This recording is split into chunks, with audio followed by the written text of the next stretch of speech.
নমস্কার বন্ধুরা, আমি দিলীপ বলছি উমনার্সের পক্ষ থেকে। দেখুন, আজ আপনাদের একটা জিনিস দেখাবো, যেটা হচ্ছে মুড়ি ভাজা। বাড়িতে মুড়ি কীভাবে ভাজে, এরকম মুড়ি আগে বাড়িতে প্রত্যেক বাড়িতে ভাজতো গ্রাম অঞ্চলে, কিন্তু এখন আর দেখা যায় না। এখন তো সব মিলের মুড়ি ভাজা, তো মিলের মুড়িতে স্বাদ লাগে না, ভালো লাগে না। ওই জন্য আমি অনেক দিন থেকে বলছি বাড়িতে। তো যাই হোক, বাড়িতে আজকে সেই মুড়ি ভাজলো। তো দেখুন আপনারা কীভাবে ভাজছে। আর এই মুড়িটা চালটা খুব ছোট, তো যার জন্য মুড়িটাও ছোট হয়েছে।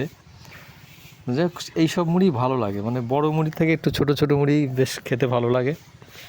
দেখুন মুড়ি কীভাবে ভাজছে। আর আমার এই ভিডিওটা যারা দেখছেন তারা সবাই আমার চ্যানেলটাকে সাবস্ক্রাইব করুন এবং কমেন্ট করুন, আর প্রচুর পরিমাণে শেয়ার করুন, যাতে আরও সবাই দেখে মুড়ি কীভাবে আগে ভাজা হতো সেটাও জানুক এবং শিখে যাতে পরবর্তীতে কেউ হয়তো ভাজার চেষ্টা করলে সেও পারবে। এই জন্য প্রচুর পরিমাণে শেয়ার করুন আর চ্যানেলটা সাবস্ক্রাইব করুন অবশ্যই।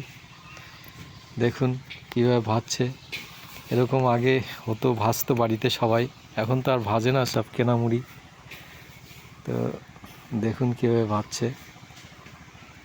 এই তো আর কি বলবো, এই মুড়িটা খেতে খুবই ভালো লাগবে, কারণ ছোট ছোট মুড়ি। তো দেখুন, হ্যাঁ দেখুন, সবাই দেখুন এবং শেয়ার করুন, যা কীভাবে বাড়িতে মুড়ি ভাজা হয় সেটা শেয়ার করুন। দেখুন।